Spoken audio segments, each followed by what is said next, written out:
Hello सीनेफाइल्स। तो मेरे इस वीडियो बनाने तक ऑलरेडी द बॉयज़ सीज़न 3 की फिल्मिंग स्टार्ट हुए 1 हफ्ता हो चुका है। सीज़न 2 ज़बरदस्त था और हम फैंस यही उम्मीद करेंगे कि सीज़न 3 उससे भी एक लेवल अप हो। पर सीज़न 3 में कुछ नई चीज़ें देखने के साथ साथ हम फैंस उन सवालों का जवाब भी देखना चाहेंगे जिनका आंसर हमें सीज़न 2 में नहीं मिला था। तो दोस्तों, इस वीडियो में हम बात करने वाले हैं सीज़न 2 के बाद रह गए कई अनआंसर्ड क्वेश्चंस और उनके पॉसिबल आंसर्स के बारे में। पर वीडियो स्टार्ट करने से पहले अगर आप मेरे चैनल के रेगुलर व्यूअर या फिर इवन नए व्यूअर ही हो तो कमेंट्स में अपनी लोकेशन ज़रूर लिखना। अपनी स्टेट और कंट्री का नाम, ताकि मैं आप लोगों को और भी अच्छे से जान सकूं। साथ ही अगर आप बॉयज़ सीज़न 3 के लेटेस्ट सेट फ़ोटोज़ को देखना चाहते हैं तो मुझे इंस्टाग्राम पर भी ज़रूर फॉलो करना। तो इन सब बातों के बाद चलिए वीडियो को स्टार्ट करते हैं।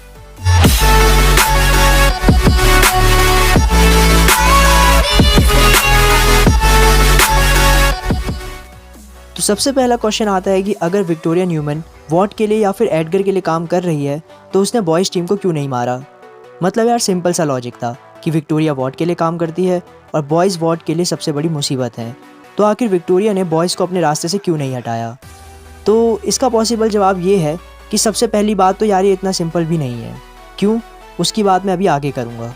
दूसरी बात ये है कि अभी तक हमें ये कंफर्म नहीं पता है कि विक्टोरिया किसके लिए काम कर रही है। हाँ, एंड में चर्च ऑफ कलेक्टिव के लीडर को मारकर, जो कि उससे वॉट को बर्बाद करने के लिए कह रहा था, हमें ये हिंट ज़रूर मिला कि विक्टोरिया वॉट के लिए काम कर रही है, पर अभी भी ये बात कंफर्म नहीं है। कुछ फैन थ्योरीज के अकॉर्डिंग हो सकता है कि विक्टोरिया वॉट के लिए काम नहीं कर रही हो, बल्कि वो उस कंसंट्रेशन कैंप का पार्ट हो जहाँ जर्मन नाजीज ने ज्यूस पर एक्सपेरिमेंट करे थे और इसी चीज़ का बदला लेने के लिए उसने स्टॉर्मफ्रंट को हटाने के लिए ये सब करा हो। बट हाँ, इस थ्योरी में उतना दम नहीं है, क्योंकि इस थ्योरी से ये एक्सप्लेन नहीं होता कि विक्टोरिया ने चर्च ऑफ द कलेक्टिव के लीडर को क्यों मारा।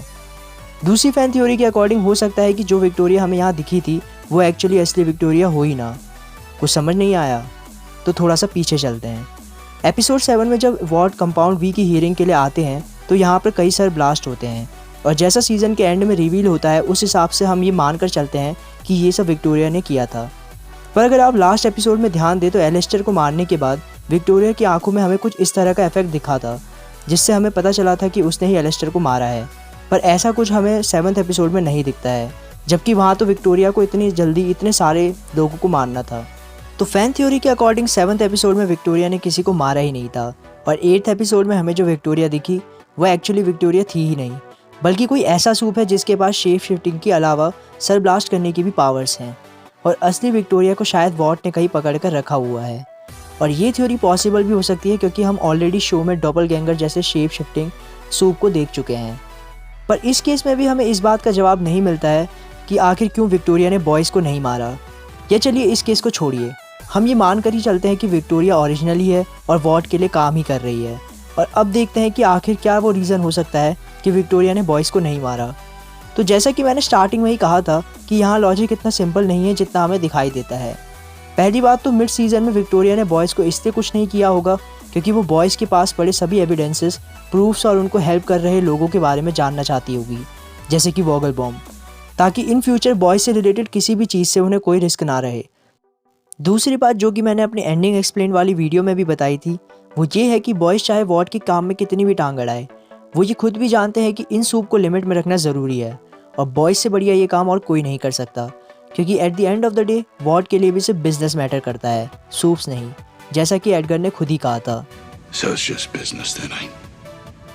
When, Mr. Butcher, in history has it ever been about anything different? खैर, ये देखना इंटरेस्टिंग होगा कि सीज़न 3 में विक्टोरिया न्यूमैन के कैरेक्टर को किस तरह दिखाया जाता है, स्पेशली तब जब खुद ह्यूई भी विक्टोरिया के साथ काम करने पहुंच गया है। अगला क्वेश्चन आता है कि बुचर और होमलैंडर का सीज़न 3 में क्या मोटिव रहेगा। पहले बात करते हैं बुचर की।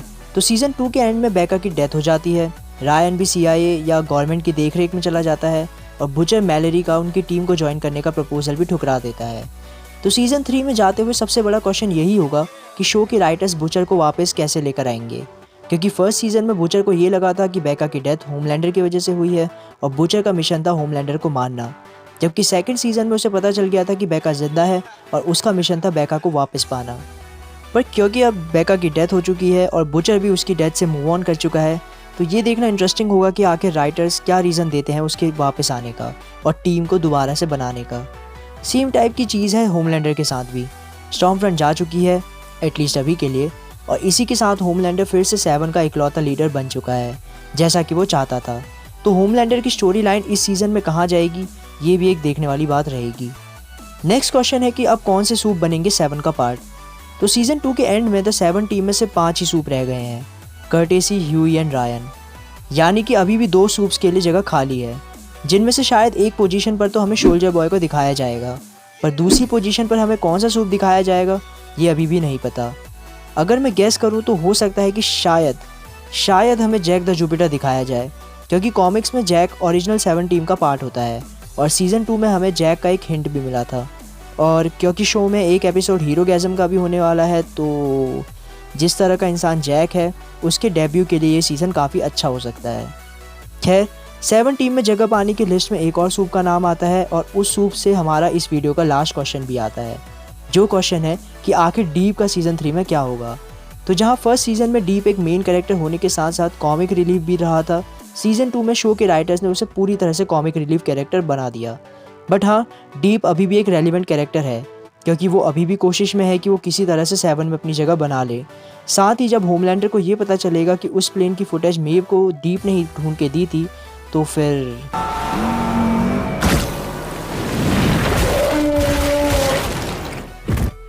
बट ऑनेस्टली मैं यही उम्मीद करूंगा कि डीप को एक सही और बढ़िया कैरेक्टर आर्क मिले आगे आने वाले सीजन्स में, क्योंकि डीप शो के one of the most interesting characters में से एक है। तो ये थी वीडियो बॉयज़ सीज़न 2 के अनआंसर्ड क्वेश्चंस पर। अगर आपके पास किसी भी क्वेश्चन का कोई और जवाब हो तो कमेंट्स में ज़रूर शेयर करना। साथ ही वीडियो पसंद आई हो तो इसे लाइक और शेयर भी करना, और चैनल पर नए हो तो सब्सक्राइब करके बेल आइकन को भी ज़रूर दबाना। So thank you for watching cinephiles. मिलते हैं नेक्स्ट वीडियो में।